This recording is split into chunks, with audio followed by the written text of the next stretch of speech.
வணக்கம் நேர்களே. தங்கத்தோட விலை கொஞ்சம் கொஞ்சமா விழுந்துட்டு இருக்கிறத பார்க்குறோம். பொதுவா ஒரு வார், ஒரு அன்சர்டனிட்டி நடந்தா, தங்கத்தோட விலை ஏறும், ஸ்டாக் மார்க்கெட் விழுகும் அப்படிங்கிறது தான் ஆக்சுவல் கிராமர் அப்படிங்கிறது தான் நம்ம ரொம்ப வருஷமா பார்த்துட்டு இருக்கக்கூடிய விஷயம். வேராஸ் இந்த ஈரான், யுஎஸ் வார பொறுத்தவரைக்கும், இந்த வார் தொடங்குன நாள்ல இருந்தே தங்கத்தோட விலை அந்த அளவுக்கு ஏறல.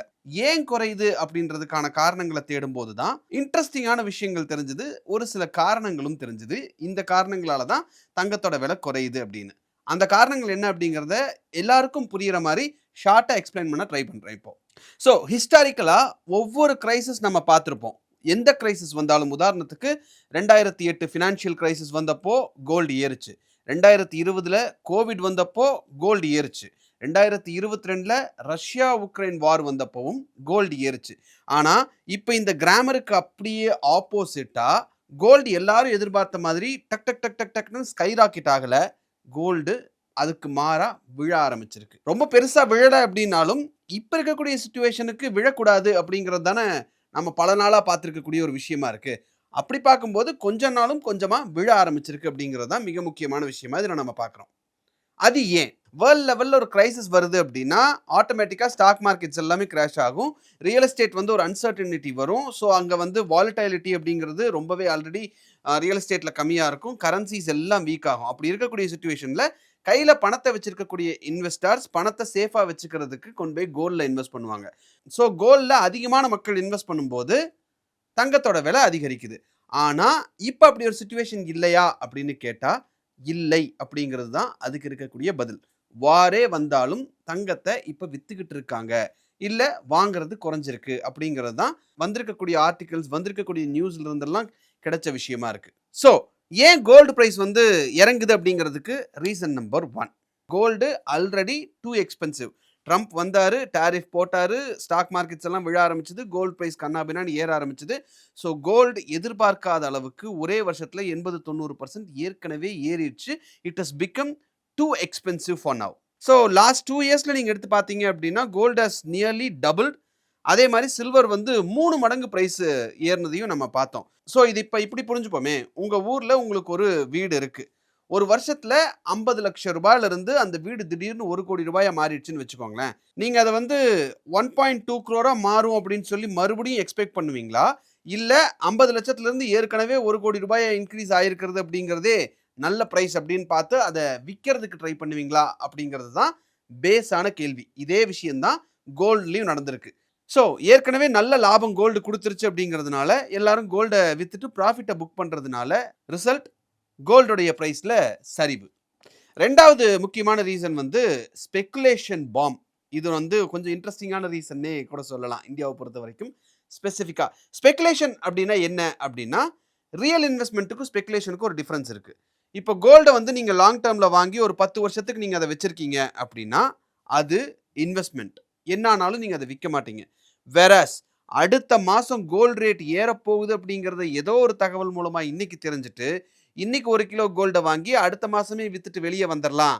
இது வந்து ப்ராஃபிட் ஆனாலும் சரி, லாஸ் ஆனாலும் சரி வித்துட்டு வெளிய வந்துரலாம் அப்படின்ற ஒரு சிச்சுவேஷன்ல உள்ள வந்தா, அது ஸ்பெகுலேஷன். பொதுவா ஸ்பெகுலேட்டர்ஸ் அதிகமாயிட்டாங்க அப்படின்னா, வாலடைலிட்டி அப்படிங்கிறதும் அதிகமா ஆகும். ஏன் அப்படின்னா, ஒரு பேனிக் சிச்சுவேஷன் இந்த வார் மாதிரியான ஒரு பேனிக் சிச்சுவேஷன் வந்ததுன்னு வைங்களேன், ஸ்பெகுலேட்டர்ஸ் எல்லாருமே அவங்க வாங்கி வச்சிருக்கிறத டக் டக் டக் டக் டக்னு மார்க்கெட்ல விக்க ஆரம்பிச்சுருவாங்க. ஸோ விக்க ஆரம்பிச்சுட்டாங்க அப்படின்னா, ஆட்டோமேட்டிக்கா அதோட பிரைஸ் குறைய ஆரம்பிச்சுரும். ஸோ இந்த வார் வந்ததுனால இந்தியால மட்டும் இல்ல, குளோபலா ஒரு மேசிவ் ஸ்பெகுலேஷன் அப்படிங்கிறது நடந்துகிட்டு இருக்கு.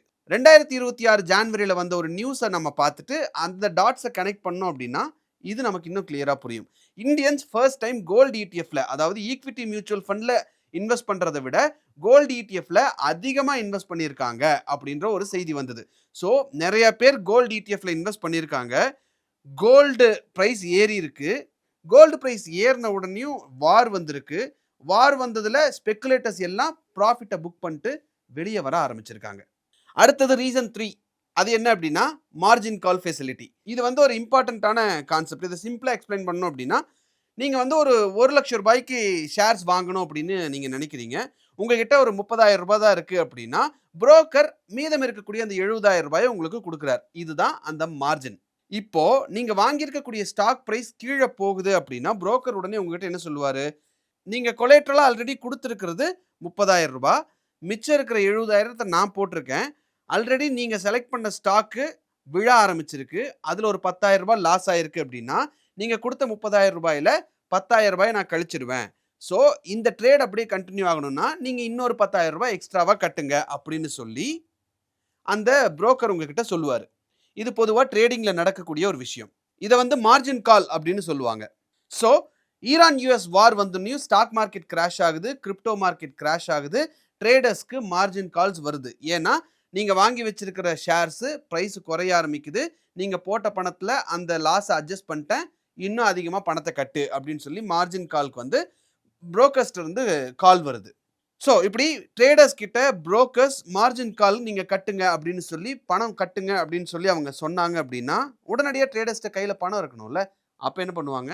கையில இருக்கக்கூடிய கோல்ட வித்து அந்த பணத்த எடுத்து மார்ஜினுக்கு கட்டுறாங்க அப்படிங்கிறது ஒரு செய்தியா வந்திருக்கு. ஸோ கோல்டு ஒரு இன்வெஸ்ட்மென்ட்டா வாங்கி வைக்கிறாங்க. அது ஒரு சேஃபர் அசெட்டா வச்சுட்டு இருக்காங்க கையில.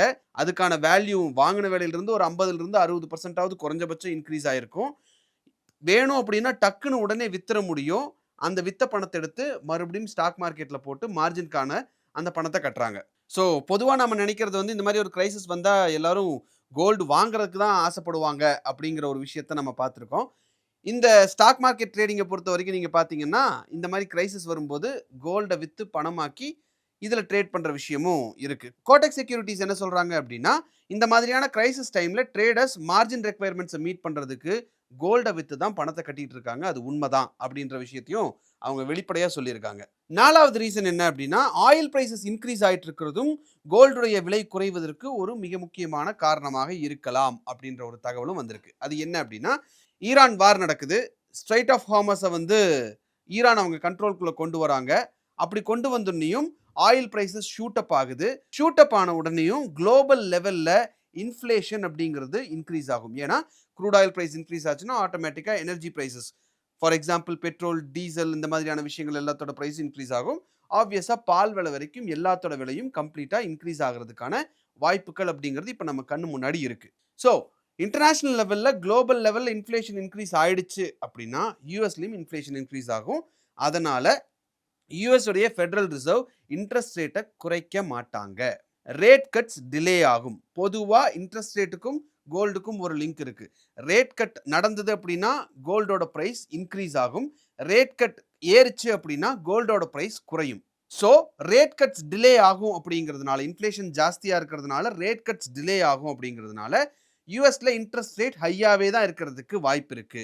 யுஎஸ்ல இன்ட்ரெஸ்ட் ரேட் ஹையா இருந்ததுன்னா gold is expensive to hold அப்படிங்கிறது தான் இதோட பேஸ் லைன். இதை வந்து ஆப்பர்ச்சுனிட்டி காஸ்ட்னு சொல்லுவாங்க. இன்னும் ரொம்ப சிம்பிளா பிரேக் டவுன் பண்ணி சொல்றதுக்கு ட்ரை பண்றேனே. இப்போ ஒரு 10 லட்சம் ரூபாய் உங்க கையில இருக்கு. அதை நீங்க கோல்ட்ல போட்டீங்க அப்படின்னா உங்களுக்கு இன்ட்ரெஸ்ட்லாம் வராது. வேறஸ் கோல்டு பிரைஸ் இன்க்ரீஸ் ஆச்சுன்னா அதோட வேல்யூ இன்க்ரீஸ் ஆகும், குறைஞ்சா அதோட வேல்யூ குறையும். அப்படியே அது லாக்கர்ல இருக்கும்.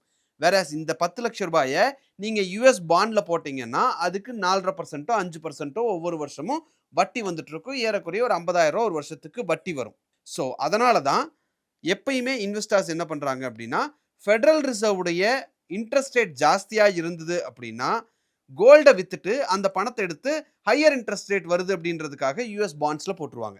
அதனால தான் நான் முன்னாடியே சொன்னேன், யுஎஸ்ல இன்ட்ரெஸ்ட் ரேட் ஜாஸ்தியா இருக்கு அப்படின்னா இன்வெஸ்டர்ஸ் கையில கோல்ட வச்சிருக்கிறது ரொம்ப எக்ஸ்பென்சிவ் அப்படின்னு ஃபீல் பண்ணுவாங்க. விச் மீன்ஸ் இன்ட்ரெஸ்ட் ரேட் ஜாஸ்தியா இருந்தது அப்படின்னா கோல்டு பிரைஸ் குறையும். இன்ட்ரெஸ்ட் ரேட் குறைஞ்சது அப்படின்னா கோல்டு பிரைஸ் இன்க்ரீஸ் ஆகும். இப்போ இருக்கக்கூடிய இன்ஃப்ளேஷன் சிச்சுவேஷனை பார்க்கும்போது இன்ட்ரெஸ்ட் ரேட் குறையிறதுக்கான வாய்ப்புகள் ரொம்ப கம்மின்றதுனால கோல்டோட பிரைஸ் குறையுது அப்படின்னு ஒரு விஷயத்த சொல்றாங்க. இன்ட்ரெஸ்ட் ரேட் ஏன் ஏறாது அப்படின்னு சொல்றதுக்கு அவங்க முக்கியமான காரணம் க்ரூட் பிரைஸ் இன்க்ரீஸ் ஆகுது அப்படிங்கிறது தான். ஸோ இதை ஒரு சம்மரி மாதிரி நம்ம பார்க்கணும் அப்படின்னா, போன வருஷமே தங்கத்தோட விலை கண்ணா பின்னான்னு ஏறினதுனால இந்த வருஷம் அதை காசாக்க பார்க்குறாங்க இன்வெஸ்டர்ஸ் எல்லாம். ஒருவேளை ட்ரம்ப் வராம தங்கத்தோட விலை இன்க்ரீஸ் ஆகாம இருந்திருந்தா இந்த மாதிரியான ஒரு போர் சிச்சுவேஷன்ல யுஎஸ் ஈரான் மாதிரியான ஒரு வார் சிச்சுவேஷன் வரும்போது தங்கத்தோட விலை இந்த மாதிரியான ஒரு வார் சிச்சுவேஷன்ல இன்க்ரீஸ் ஆகிறதுக்கான வாய்ப்புகள் தான் ரொம்ப அதிகமா இருக்கு. வெரஸ் இதுல இன்னொரு முக்கியமான விஷயம் நம்ம கவனிக்க வேண்டியது என்ன அப்படின்னா, ட்ரம்ப்ன்ற ஒருத்தர் வராம இருந்திருந்தா இந்த வாரே வந்திருக்காது அப்படிங்கிறதும் நம்ம பார்க்கணும்ல. ஸோ இந்த இடத்துல இதோட கண்டினியூஷனா இன்னொரு சின்ன கம்பேரிசனையும் பார்த்துட்டா it will be much more easier for you to understand. Russia Ukraine war 2022ல வந்தப்ப சில்வர் இனிஷியலா 6% ஏறுச்சு. அதுக்கப்புறம் 4% குறைஞ்சது. ஈரான் வார பொறுத்தவரைக்கும், அதாவது இப்ப நடந்துட்டு இருக்கக்கூடிய ஈரான் வார பொறுத்தவரைக்கும் சில்வர் இனிஷியலா ஒரு 8, 9% ஏறுச்சு. அதுக்கப்புறம் மறுபடியும் ஒரு 10% அப்படிங்கிறது குறைஞ்சிருக்கு. இந்த நம்பர்ஸ் எல்லாமே அப்ராக்ஸிமேட் நம்பர்ஸ் தான். நீங்க இந்த வீடியோவ பார்க்கும்போது எவ்வளவு ஏறியிருக்கு, இறங்கியிருக்குன்றது டிஃபரன்ஸ் கண்டிப்பா இருக்கும். ஸோ நான் சொல்றது this is just a pattern and அந்த பேட்டர்ன் அப்படிங்கிறது மறுபடியும் ஃபாலோ ஆகுதுன்றத எக்ஸ்ப்ளைன் பண்றதுக்காக தான் இத நான் உங்ககிட்ட சொல்றேன். So to put it short, gold அப்படிங்கிறது ஃபியர் இன் கரன்சி. எனக்கு டாலர் மேல நம்பிக்கை இல்ல. அதனால என் காசெல்லாம் கொண்டு போய் நான் கோல்ட்ல போடுறேன் அப்படிங்கிறது. டாலர் அப்படிங்கிறது பவர் இன் கரன்சி. உலகத்திலேயே இருக்கக்கூடிய கரன்சிஸ வச்சு பார்க்கும்போது எது ரொம்ப பவர்ஃபுல் அப்படின்னு பார்த்தா டாலர். இப்போ ஃபியரும் இருக்கு, பவரும் இருக்கு. ஃபியருக்கும் பவருக்கும் நடுவுல சண்டை நடந்துட்டு இருக்கு.